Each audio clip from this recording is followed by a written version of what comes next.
Wrong ఒకటి ఏంటో తెలుసా, తప్పేంటో తెలుసా? చచ్చిపోయేంత వరకు డబ్బులు ఇవ్వడం కాదు, రక్తం ఇచ్చేస్తాం, గుండె ఇచ్చేస్తాం, కాలేయం ఇచ్చేస్తాం, అన్నీ ఇచ్చేస్తాం. తల్లిదండ్రులు ఏం చేస్తారు పిల్లలకే?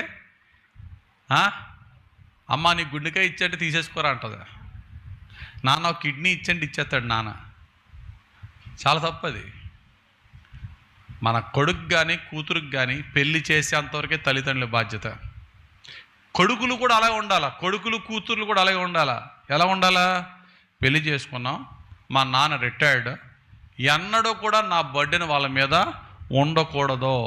సంఘంలో చెప్తున్నాను, నా భార్యకి పెళ్ళి అయిన తర్వాత నేను చెప్పిన మాట ఏంటి తెలుసా? నాకు తెలియకుండా రూపాయి కూడా మీ తల్లిదండ్రులు తీసుకోవద్దన్నాను నేను. రూపాయి కూడా.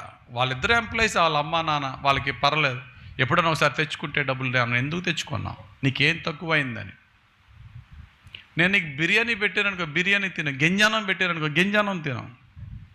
నేను ఏది పెడితే అది తిను తప్ప నీ తల్లిదండ్రులను నువ్వు అడగొద్దు, నా తల్లిదండ్రులను నేను అడగను. అడిగేమంటే అర్థం ఏంటో తెలుసా? సన్నాసులు అని.